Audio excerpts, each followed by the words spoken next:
نحمده ونصلي على رسوله الكريم اما بعد فاعوذ بالله من الشیطان الرجیم بسم اللہ الرحمن الرحیم۔ بہت شکر گزار ہوں میں اپنے استاد محترم کی سرکسم شاہ صاحب سید اقبال صاحب میرے استاد ہیں، اور الحمدللہ ہمارے ادارے کا وزٹ ہوا تھا، بہت اچھا ہمارا سیشن رہا تھا، اور thank you so very much oriental school کا، انہوں نے مدد کی، اتنی زبردست گیدرنگ رکھی اور نامور لوگوں کو بلایا۔ استاد جو میرے استاد محترم میں سید اقبال صاحب بہت زبردست جو ہے نا وہ لیکچر دیتے ہیں، اور ان کے پوائنٹس ہمارے لیے بڑے اہم ہوتے ہیں۔ میں نے نارملی اسکولوں میں دیکھا ہے یا تو سیاسی لیڈرز کو بلایا جاتا ہے تو، یا پھر کسی چودھری طبقے سے بلا لیتے ہیں لوگ، یا کسی اور بڑے بندے کو بلا لیتے ہیں، لیکن اہل علم کو بہت کم لوگ بلاتے ہیں، اور آپ کی جو ترجیحات ہیں نا وہی آپ کی منزل کا تعین کرتی ہے کہ آپ کن لوگوں کو اہمیت دیتے ہیں، آپ کن لوگوں کو ترجیح دیتے ہیں۔ 2 پوائنٹ مجھے بہت اچھے لگے اسکول میں۔ پہلی بات یہ ہے کہ ایک اہل علم کو بلانا، اور دوسری بات یہ کہ پیرنٹس کو بلانا۔ جیسے کہ اسکول کے ہیڈ نے انہوں نے ابھی آپ کو بتایا کہ ہمارے لیے آپ سے زیادہ قابل اور قابل احترام کوئی نہیں ہے، تو انہوں نے آپ کو ہی ایز اے چیف گیسٹ بلا لیا ہے۔ سب سے تو یہ بہت اچھی بات ہے، اور ایک مختصر سا پوائنٹ میں آپ کے ساتھ ڈسکس کرنا چاہتی ہوں، وہ یہ کہ اللہ رب کریم نے ماں کے قدموں کے نیچے جنت رکھی ہے۔ اللہ رب کریم نے ماں کے قدموں کے نیچے جنت رکھی ہے۔ یہ تو وہ پوائنٹ ہے جو آپ سنتے آ رہے ہیں، ایک ریگولر پوائنٹ ہے، ہم عموماً سنتے ہیں، لیکن کبھی سوچیے گا بیٹھ کے کہ اس کی کیا وجہ ہے کہ ماں کے قدموں کے نیچے جنت رکھی ہے۔ غلط محنت زیادہ باپ کرتے ہیں، ٹھیک ہے۔ اس کی وجہ جو مجھے سمجھ میں آئی ہے نا، میں نے اپنی ریسرچ اور اپنی سوچ کو دوڑایا، جو مجھے سمجھ آئی وہ یہ کہ اصل تربیت ہے جو بچے کی والدہ کرتی ہے نا، اس تربیت کرنے کی وجہ سے اللہ رب کریم نے ماں کو وہ مقام عطا فرمایا ہے جو والد کو بنا سکتے ہیں۔ بچے تو جانوروں کے بھی ہوتے ہیں، بچے چرند پرند حیوان جتنے بھی ہیں ان کے بھی ہوتے ہیں، لیکن جنت ماں جو عورت ہے اسی کے قدموں کے نیچے کیوں رکھی گئی ہے؟ اس کی وجہ بنیادی جو ہے وہ تربیت ہے۔ اگر ماں بنیادی حق اپنا جو بچے کی تربیت کرنے کا ہے وہی ادا نہیں کرتی تو معذرت کے ساتھ وہ ماں جنت کی حقدار بھی نہیں ہے۔ قدموں کے نیچے جنت کہاں سے آ سکتی؟ اگر ماں اپنی اولاد کی اچھی تربیت نہیں کر رہی نا تو ماں اپنا بنیادی حق ادا نہ کر رہی، اور حق ادا نہ کرنے کی وجہ سے وہ تو بذات خود جنت کی مستحق نہیں ہے، اس کے قدموں کے نیچے جنت کیسے مل سکتی ہے؟ تو زندگی کے جو آپ کے میرڈ لائف کے پہلے 10 سال ہوتے ہیں نا، ویری ایکسپینسیو ایئرس ہوتے ہیں یہ پہلے 10 سال، اس میں آپ اپنی پوری نسل کو بنا چکے ہوتے ہیں۔ یہ وہی 10 سال ہوتے ہیں جو ہم اپنی گھروں کی اونچ نیچ ان بن لڑائی جھگڑوں میں گزار دیتے ہیں نا، یہ وہی 10 سال ہوتے ہیں۔ اگر آپ یہ 10 سال اپنی اولاد کو دیتے ہیں نا، یقین مانیں آپ مثال بن جائیں، اور اس 10 سال کے بعد آپ کی اولاد آپ کو فری کر دیتے ہیں کہ امی جان آپ جو آپ کا دل کرتا ہے وہ کریں، ہم گھر ہیں۔ نہیں سمجھ آئی گئی؟ یہ پہلے 10 سال اپنی صرف فیملی کو دے، آنا جانا لڑائی جھگڑا یہ سب ختم کرتے ہیں، اور صرف بڑی زبردست وہ جو مائیں جن کے بچے چھوٹے ہیں نا ان کو اللہ نے یہ پوائنٹ بتا دیا کہ آپ ابھی سے اپنے بچے کی تربیت شروع کرتے ہیں۔ اگر آپ نے آج اپنے بچے کی تربیت اچھی نہ کی اور ان معاملات میں الجھے رہے تو ایک بات یاد رکھیے گا، دھیان سے سنیے گا، ماں باپ معاف کر دیتے ہیں، اولاد معاف لیتے ہیں۔ اگر آپ نے اپنے بچے کی آج اچھی تربیت نہیں کی اور آپ یہ سوچ رہے ہیں کہ کل کو بڑھاپے میں آپ کا بچہ آپ کو سر پہ بٹھائے گا نا، پلکوں پہ بٹھائے گا نا، تو معذرت کے ساتھ اس دن کے لیے تیار رہیے جس دن وہ انگلی سے پکڑ کے بازو سے پکڑ کے باہر نکال کر جائے گا، ماں جا سکتی ہے جتنے مرضی جانے لے لو، میرے تک سے گزرتی ہے۔ آپ نے اپنے ماں باپ کا حق ادا نہیں کیا، ایک دفعہ جا کے ان کے قدموں میں بیٹھ کے آپ کو ماں جی معاف کر دیتے، اور ماں رونے لگ جائے گی، کہتے کہ پگلی رلائے گی کہ چل چپ کر، کیوں معافیاں مانگ رہی ہے؟ لیکن قسم خدا کی میں نے دیکھا ہے، یہ میں اپنی ریسرچ والی تجربے والی بات کرتی ہوں، میں کتابوں والی بات نہیں کرتی ہوں۔ اگر آپ نے اپنے بچے کی تربیت کے ٹائم پہ تربیت نہ کی، یقین مانے اولاد آپ کو کبھی بھی معاف نہیں کرے گی. یہ ٹائم ہے آپ کا اپنے بچے کو نکھارنے کا، سنوارنے کا، سمجھانے کا، سکھانے کا، زندگی گزارنے کا. جتنی اچھی تربیت آپ اپنی بیٹی کی کریں گی، آپ سمجھیں آپ نے ایک نسل کو سنوارا ہے. آپ اپنے بیٹے کی تربیت کریں گی، آپ نے ایک خاندان کو سنوارا. جتنی تربیت کی ضرورت بیٹیوں کو ہوتی ہے نا، بیٹوں کو بھی اتنی ہی تربیت کی ضرورت ہے. صرف بیٹیوں کو نہ سکھایا کریں، بیٹوں کو بھی سکھایا کریں کہ وہ کسی کی دوسروں کی بہن بیٹیوں کو لاتا. ایسے معاشرے میں آپ کے سامنے ہو رہا ہے کہ ایک عجیب ماحول کریٹ ہو جاتا ہے. تو زندگی کے پہلے 10 سال اگر 8 بھی گزر گئے ہیں نا، تو دعا آپ کے پاس آتا. ان کو اتنا بہترین بنا لیں کہ آپ کو پچھلے گزرے ہوئے 8 سال جو ہے نا وہ اتنا ڈیمیج نہ کریں. اور دوسری سب سے اہم بات یہ، مہنگائی نے کم نہیں ہوئی. معاشرے میں جو برائیاں ہیں انہوں نے کم نہیں کی. صاف بات کرتے ہیں، کھری بات کرتے ہیں. اگر آپ کو یہ لگ رہا ہے نا کہ کل کو مہنگائی کم ہو جائے گی یا معاشرہ بہتر ہو جائے گا، جو جیسے چل رہا ہے نا یہ سب ایسے ہی چل رہا ہے. اگر آپ کچھ کر سکتے ہیں نا تو وہ آپ صرف اپنی ذات، اپنی اولاد اور اپنے خاندان ان کو بہتر کر سکتے ہیں. یہ آپ کے ہاتھ میں. اس کے علاوہ کوئی چیز ہمارے اختیار میں نہیں.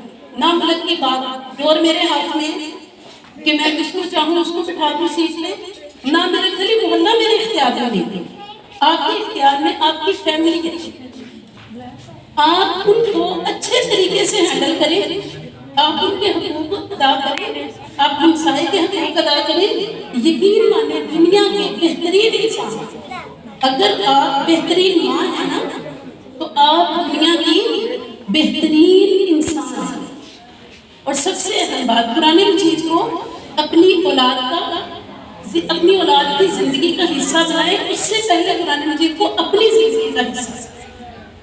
آن لائن تو اتنی کلاسز ہوتی ہیں آن لائن قرآن مجید کو سیکھنے کے اعتبار سے، کہیں سے دیکھتے ہیں آپ. ہم نے قرآن مجید کو ادب اور احترام کے چکروں میں اتنا اوپر رکھ دیا کہ ہمارے بچے ہاتھ بھی نہیں لگا سکتے. وہ ہاتھ لگاتے ہیں، ہم نے مارتے ہیں.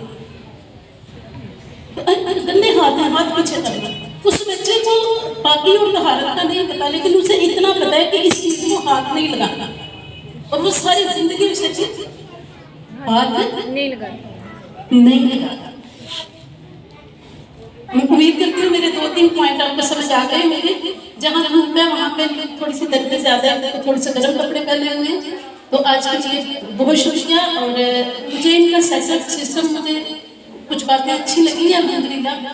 امید کرتی ہوں کہ آپ نے جو 2-3 باتیں سیکھی ہوں گی، اگر آپ ان کو اپنی زندگی میں ایڈ کر لیں گے نا، یقین جانے آپ کی زندگی پہلے سے بہتر ہوگی. باقی استاد محترم بول چکے ہیں، وہ بہت اچھا ان کا سیشن ہو چکا ہے. ان کی موجودگی میں میرا بولنا بالکل ایسے ہی ہے جیسے سورج کے سامنے چراغ. اور ان کے ہوتے ہوئے تو میں بولنے کی جسارت بھی نہیں کر سکتی تھی، لیکن چونکہ بس اب یہاں بلا لیا تھا تو اس سیٹ کے اس جگہ کے بھی کچھ ہفتے کچھ آداب ہوتے ہیں، تو اس وجہ سے ورنہ جن سے ہم ایک لفظ بھی سیکھ لیتے ہیں نا تو میں ان کو اپنا استاد مانتی ہوں. اور ان کے سامنے میں کبھی بھی ڈائز پہ نہیں آتی. یہ صرف اور صرف اس جگہ کا حق ادا نہ کرنا ہوتا تو میں کبھی بھی نہ بولتی.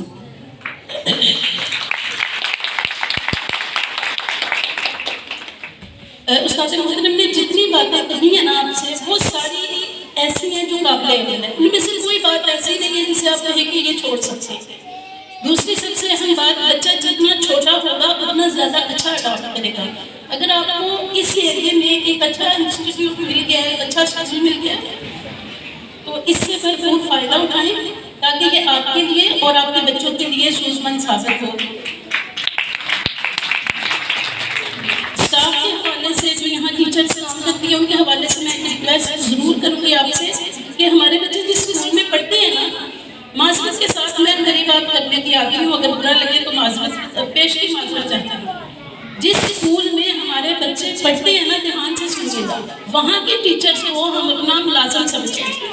اس کی یہ ضرورت ایسے نہیں بولتے ہیں. جب بچے نے گھر جا کے کہا ہے امی نے مارا ہے، امی ٹیچر نے آج سب کلاس کو سامنے کھڑا کر دیا تھا، تو ٹیچر نے اتنی انسلٹ ہوئی تھی، تو امی کیا کہتی ہیں؟ کوئی بات نہیں بیٹا، استاد ہے، اب کیا بتا، یہی کہتی ہے. نہیں کہتے.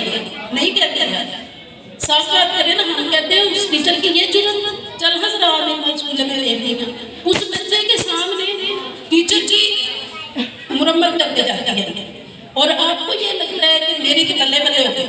آپ کو یہ نہیں پتا کہ آپ نے اپنے بچے کو تباہ کر ستیہ ناش کر کے بیڑا فرق کر اب وہ بچہ ساری زندگی استاد جیسے عظیم الشان رتبے کا احترام نہیں کرتا. ٹھیک ہے, آپ کے معاملات ٹیچر کے ساتھ ہیں, آپ بچے کو تو کم از کم اس میں انوالو نہ کریں نا, سائڈ پہ لے جائیں ٹیچر کی, آپ جس میں مرضی یہ بات کریں لیکن بچے کے سامنے اس طرح بات نہ کریں. جن سے آپ کا بچہ علم سیکھتا ہے نا, ان کا آپ احترام کرنا سیکھیں.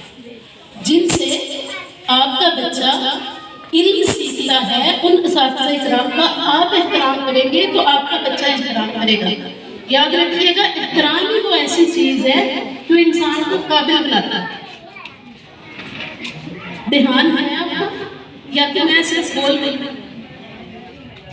میں کہہ رہی ہوں کہ جس مجھے کلیئر نہیں چاہیے, میں آپ سے یہ کہہ رہی ہوں کہ جس ٹیچر کا آپ احترام نہیں کریں گے آپ کا بچہ کیسے احترام کرے گا؟ اور اگر آپ کا بچہ احترام نہیں کرے گا تو آپ کو کیا لگتا ہے کہ کل کو وہ لیڈر بنے گا بڑا ہوگا؟ جس انداز میں آپ نے آج ٹیچر کے ساتھ بات کی ہے اس بچے کے سامنے, وہ انداز سنبھال کے رکھیے گا. بڑھاپے میں وہ انداز آپ نے بھی تو سننے ہیں.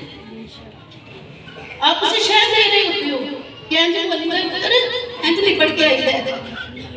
میرے ادارے میں الحمدللہ سننا الحمدللہ اسٹاف کے ساتھ کسی بھی مدد کو اونچی آواز میں بات کرنے کی اجازت نہیں.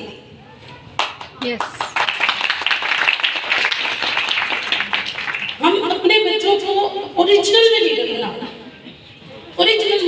رہے ہیں, کسی مدد کی ضرورت نہیں ہے کہ وہ اسٹاف کے ساتھ اونچی آواز میں بات کیسے کی آپ نے, اٹھائیں اپنا بچہ اور لے جائے, ضرورت نہیں ہے. امید کرتی ہوں میری یہ 2-4 گزارشات آپ کو سمجھ آ گئی ہوں گی. باقی بہت شکریہ آپ سب سے یہاں آنے کا. السلام علیکم ورحمۃ اللہ وبرکاتہ. میرے سلام کا جواب دیں تاکہ میں آپ کو دعا دے کے چلے جاؤں. خدا کی رحمت ہو, محمد صلی اللہ علیہ وآلہ وسلم کی شفاعت ہو. سلام دعا ہے آپ کو دونوں جہاں میں راحت ہو. اللہ تعالیٰ آپ سب کو بہت خوش رکھے, صحت کی تندرستی دے, عزت آتا دے, اس روز افطار دے, ہر قسم کی تکلیف تنگی ترسی مصیبت آفت بلا سے اپنا حفظ و امان میں رکھے. اللہ تعالیٰ آپ سب سے راضی ہو جائے. اللہ تعالیٰ آپ سب سے اپنی رحمت و برکتوں کے سائے ہمیشہ بنائے رکھے. اللہ تعالیٰ آپ سب کی تمام مشکلات کو آسانی میں بدل دے, بیماروں کو صحت عطا فرما دے, اور جتنی بھی جو مشکل ہے, جو پرابلم ہے, جو مسئلہ ہے, میرے رب کو پتہ ہے, اللہ تعالیٰ اس کو حل فرما دے. اور اللہ آپ کی اولادوں کو آپ کا نہیں اپنا فرما بردار بنائے, کیونکہ جب وہ بچے رب کے فرما بردار ہوں گے تو آپ کی فرما برداری تو پہلے آتی ہے. وَقْفِضْ لَهُمَا جَنَاحَ الذُّلِّ رَبِّ ارْحَمْهُمَا كَمَا رَبَّيَانِي صَغِيرًا. یہ آپ کی فرما برداری تو پہلے آئے گی. ہمیشہ اپنے اللہ سے دعا کیجیے گا کہ آپ کا رب آپ کے بچے کو اپنا فرما بردار بنائے, کیونکہ ہم تو خود نافرمان ہیں, وہ ہماری فرما برداری کر کے تو نافرمان نہیں بنے گا. تو دعا کیجیے گا کہ اللہ تعالیٰ آپ سب سے بچوں کو راہ ہدایت بھی دے, صحت بھی دے, تندرستی بھی دے. اور اسکول کا چاہے وہ ایک پلاٹ کیوں نہ ہو, ایک کمرہ کیوں نہ ہو, اسکول کے اساتذہ احترام کا, اسٹاف کا احترام کرنا سیکھے. یہ ماں کا حق ہے, تھوڑا سا برداشت کر لیا کرے. استاد دشمن نہیں ہوتا. بچے کو پنش کیا ہے, بچے کو کھڑا کیا ہے, بچے کو ڈانٹا ہے, یہ اس کا حق ہے. آپ کو ضرورت نہیں ہونی چاہیے پوچھنے کی کہ آپ نے میرے بچے کو کیوں کہا ہے. لے جائیں اپنے بچے. تھوڑا سا اساتذہ اکرام سے بھی تھوڑی سی ریکویسٹ کروں گی کہ بچوں سے یہ معذرت کے ساتھ گفٹ شفٹ لینا کام کرتے ہیں. اپنے وقار کو مجروح نہ کیا کریں. آپ جس جگہ پہ کھڑے ہوتے ہیں نا, یہ پیغمبرانہ پیشکش ہے. یہ کوئی معمولی جگہ نہیں ہے, یہ پیغمبرانہ پیشکش ہے. کسی سے ایک ٹکا بھی گفٹ نہ لیا کریں, ایک کاغذ بھی گفٹ نہ لیا کریں, تاکہ آپ کا وقار مجروح نہ ہو. آپ کی برتھ ڈے کیا ضرورت ہے آپ کا برتھ ڈے اسکول میں سیلیبریٹ کرتے ہیں؟ کیوں آپ بتاتے ہیں بچوں کو کہ میری برتھ ڈے؟ امیاں پھر گفٹ لے آئے ہیں, انہوں نے تو پھر بولنا ہے